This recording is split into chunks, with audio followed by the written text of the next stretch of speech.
به نام خدا. با سلام، فخر هستم، مدرس زبان انگلیسی. در ادامه مطالبی که در مورد درک مطلب خدمتتون ارائه میدم، با 4مین بخش از ریدینگ کامپرهنشن ها در خدمتتون هستم. با من همراه باشید. در مورد نوعی دیگه از سوالات درک مطلب در واقع یا همون ریدینگ کامپرهنشن 3 جواب درست وجود داره و یک جواب که بر اساس متن غلط هستش. این یک حالتش هست و یک حالت دیگه 3 جواب وجود داره و یک جواب که در متن به آن اشاره نشده است. در واقع دقت کنید، بعضی وقتها سوال از شما میپرسه که در واقع کدام کلمه یا کدام مورد در متن وجود ندارد یا اینکه کدوم غلط هستش. این رو لطفاً دقت داشته باشید. همیشه نمیاد از شما جواب درست رو بپرسه، بعضی اوقات از شما جواب غلط رو میپرسه. به عبارت دیگر، سوالاتی از قبیل در داخل متن به کدام یک از موارد زیر اشاره نشده است. کدام یک از موارد زیر در داخل متن مورد اشاره قرار نگرفته است. تمام موارد زیر درست است به غیر از یا کدام یک از موارد زیر بیان نشده است. کدام یک از موارد زیر ذکر نشده است. کدام یک از موارد زیر بحث نشده است. همه موارد زیر صحیح است به غیر از یا به جز که همگی در این با توجه دقیق به این مهارت قابل پاسخگویی هستند. در مسیر پاسخگویی به این دسته از سوالات باید دانست که این قبیل سوالات همواره با انتخاب یک لغت کلیدی در متن سوال و سپس یافتن لغت مورد نظر در متن قابل پاسخگویی خواهند بود. الیزابت کچرون سایمن was an American journalist at the turn of the century who wrote for the newspaper New York World under the pen name Nellie Bly, a name which was taken from the Stephen Foster song Nellie Bly. She achieved fame for her exposes and in particular for the bold and adventuresome way that she obtained her stories.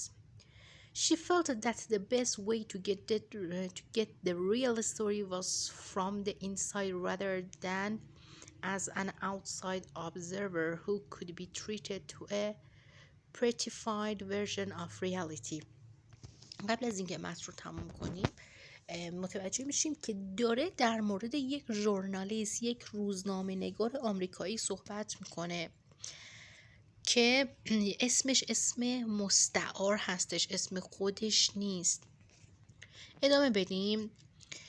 On one occasion, she pretended to be a thief so that she would get arrested and see for herself how female prisoners were really treated. On another occasion, she faked mental illness in order to be admitted to a mental hospital to get the real picture on the treatment of mental patients.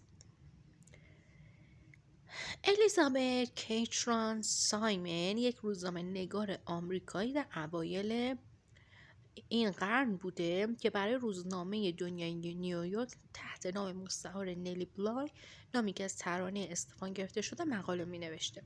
او به خاطر در واقع میخواد بگه که برای چی مشهور شده بوده، به خاطر تلاشهاش و به خاطر نوع نوشتنها و جسارت‌ها و ماجراجویی‌هاش در نوشتن داستان معروف و مشهور شده. و در واقع اون احساس میکرده که بهترین روش برای به دست آوردن داستان واقعی مشاهده از درون، نه به عنوان یک ناظر خارجی که بتونه به طور زیبایی از واقعیت منجر بشه. اون یک بار به وانمود کرد که دزده تا اینکه دستگیر شد و خودش دید که چطور واقعا با زندانیان زن رفتار میشد، یعنی که رفتار واقعی با زندانیان زن رو میدید. بار دیگر او وانمود کرد که دچار بیماری روانی شده، منتال ایلنس یعنی بیماری روانی، تا اینکه در یک تیمارستان پذیرفته شود و تصویر واقعی از نحوه درمان بیماران روانی رو به دست بیاره. خب which of the قبل از اینکه به سوال ها بپردازیم، توی درک مطلب های قبلی هم بهتون گفتم حتما در ابتدا برید و سوال ها و گزینه ها رو بخونید، بعد برید سراغ متن اصلی. باز هم قبلا گفتم چون اسلاید ها کوچیک هستش، اسلاید های پاورپوینت، من نمیتونم همه اینها رو با هم بگنجونم، یعنی اول سوالات رو بذارم و متن رو زیرش بذارم، بنابراین ناچار هستم اول متن رو بیارم. ولی شما حتما اول برید سوال ها و گزینه ها رو بخونید و بعد بیایید متن رو بخونید. Which of the following is not true about Nellie Bly؟ کدوم از اینها در مورد نلی بلای درست نیستش؟ Nellie Bly's real name was Elizabeth Catron Simon. نام واقعی نلی بلای الیزابت کیتران سایمن بوده. نلی بلای was mentally ill. یک بیمار روانی بوده. The name Nellie Bly came from a song. از یک ترانه میاد. The name Nellie Bly was used on articles that Simon wrote. خب ببینید از این 4 تا گزینه خب در واقع یه دونش درست نیست و 3 تای دیگهش درست هستن. ما باید اون رو مشخص بکنیم. خب ببینید گزینه B در واقع آخرای متن میگفت که اون یک بیمار روانی نبوده، خودش رو به بیماری روانی زده، خودش رو یه بیمار روانی جلوه داده تا بره ببینه چجوری توی تیمارستان ها بیمارها رو در واقع درمان میکنن. ولی بقیهشون دیگه درست هستش. خوبی این سبک سوال ها این هستش که شما اگر گزینه صحیح رو، گزینه که فکر میکنید درست هستش رو انتخاب بکنید، دیگه لازم نیست بقیه گزینه ها رو بخونید، چون فقط یک گزینه از شما خواسته. درسته در لفظ میگیم گزینه‌ای که صحیحه، ولی در واقع گزینه‌ای که غلط هستش رو میخواید پیدا کنید، چون سوال هم همون گزینه غلط رو از شما میخواد. Which of the following is not mentioned as something that Nellie Bly did to get a good story؟ کدوم یک از موارد زیر به عنوان کاری که نلی بلای انجام داده تا به یک داستان خوب برسه ذکر نشده است؟ ذکر نشده. خب گفتیم که در واقع مثل یه دزد عمل کرد، گفتیم خودش رو به عنوان یک دزد نشون داد، خودش جای یک دزد جا زد و بعد که پلیس دستگیرش کرد به زندان بردش و اونجا تونست ببینه که مثلا با زندانیا چطور رفتار میشه. بعد وانمود کرد که بیمار روانیه که ببرنش تیمارستان و اونجا ببینه. بنابراین گزینه الف و ب و جیم رو انجام داده. فقط گزینه دال یا دی که به عنوان یک پزشک در تیمارستان کار کرد رو انجام نداد، که البته همچین چیزی هم نمیشه، اصلا گزینهش یه گزینه غیر معقول هستش. آیا میشه یک خبرنگار خودش رو به عنوان یک دکتر جا بزنه و بره توی یک بیمارستان روانی کار بکنه؟ اصلا از لحاظ منطقی همچین چیزی شدنی نیستش. این متن رو ببینید، چون یه مقدار متنش طولانی بود و من میخواستم که معنیاش با نوشته‌های انگلیسیش یک جا باشه، یه مقدار فشرده تر براتون اینجا قرار دادم. بریم سراغ متن. The Canavidar's role as a supreme lawgiver in the Iroquois tribe has given him the status of demigod within the Indian nation. Born into the Huron tribe, the Canavida caused great fear in his parents. از شروعش میفهمیم راجع به نقش یک فرد، نقش یک انسان خب به اسم دکاناویدا هستش. ایندیان نیشن در واقع ایندیان نیشن اصطلاحاً به معنی سرخپوستان هستش. خب میفهمیم راجع یک آدم سرخپوستان هستش. great fear in his parents یعنی ترس خیلی زیادی در والدینش. who tried to drown him in his youth after a prophecy was made indicating that he would bring great sorrow to the Huron nation. The Kana widow was to survive these attempts drawing, but later left his parents' home and tried to live among the Iroquois. One of his achievements with the Iroquois was the institution of a law among the Iroquois that virtually ended blood feuds among the nation's families. یعنی در واقع داره در مورد پایان خونریزی صحبت میکنه. قبلا بهتون گفتم من فقط کلماتی که سطحشون از همه پایین‌تر هستش رو براتون معنی میکنم که بدونید با توجه به این کلماتی که معنیش رو حتما میدونید میشه در واقع فهمید که متن در مورد چی هستش. اصلا به کلمات تخصصی و سخت کاری ندارم. Wampum strings of beads made of polished shells was a valued commodity in Iroquois culture. According to policies established by the Kanawida, wampum had to be paid to the family of a murder victim by the family of the killer. Since the killer was also put to death, the family of the killer had to pay the victim's family in wampum for two deaths: the death of the murder victim and the death of the killer. These strict policies implemented by the Kanawida helped to establish him as a wise lawgiver and leader of the Iroquois nation.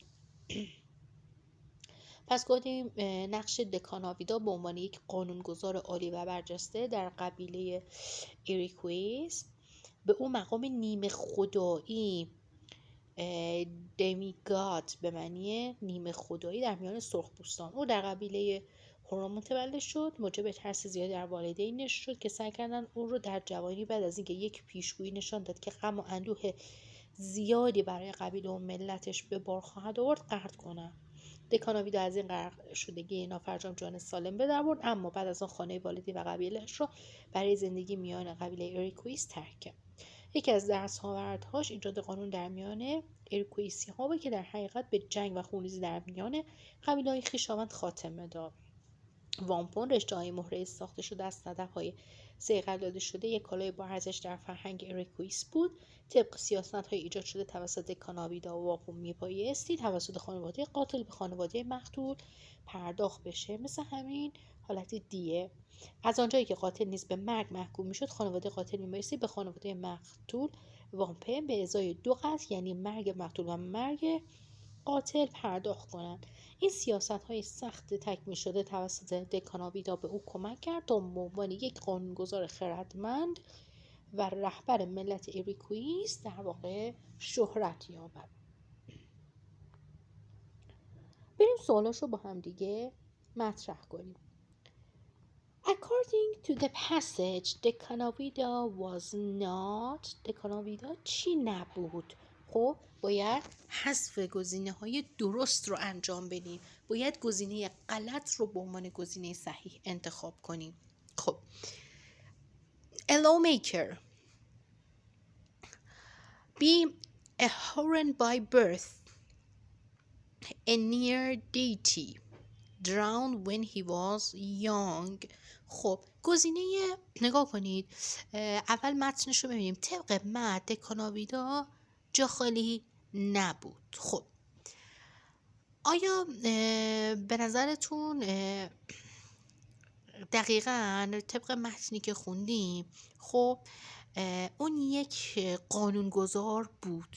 خب چون یه قانون تصویب کرد دیگه. به طور مادرزادی هارنی بود، یعنی راجب نژادش داره صحبت میکنه. نزدیک به خدا بود، چون تو خط دوم بود که گفتیم یه حالت نیمه خدا در واقع صفت نیمه خدایی بهش داده بودن.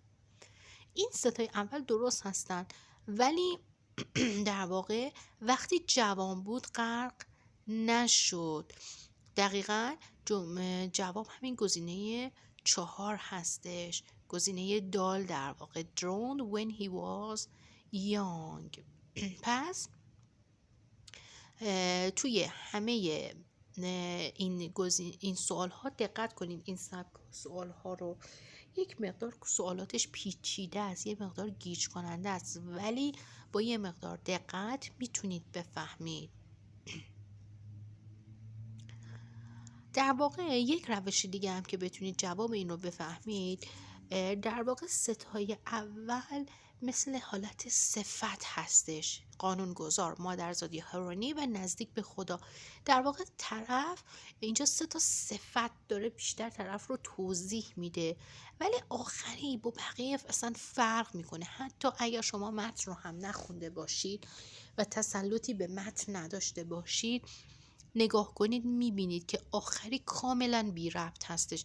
اون 3 تای اول صفت هستن و آخری یک اتفاق رو در واقع بیان میکنه. Number 4. Which of the following is not mentioned in the passage about wampum? کدوم یک از موارد زیر در متن در مورد واپم ذکر نشده؟ It was used extensively by the Huron. به شدت توسط هورون ها استفاده میشه. It was used a high value to the Iroquois. ارزش زیادی در قبیله Iroquois ها داشت. It was given to a murder victim's family. به خانواده مقتول داده میشد. It was made of polished shell steel. از این اسکین اشتباه تایپی هستش اینجا. It was made of polished shells. از سرپای صیقل داده شده ساخته شده بود. خب حالا کدومش توی متن ذکر نشده؟ خب دی رو که ذکر کرده بود، گفته بود که از چی ساخته شده که انقدر گرون هستش. به خانواده مقتول داده میشد. ارزش زیادی داشت چون در واقع چیز گرون قیمتی بود. و الف به شدت توسط هورون ها استفاده می شد.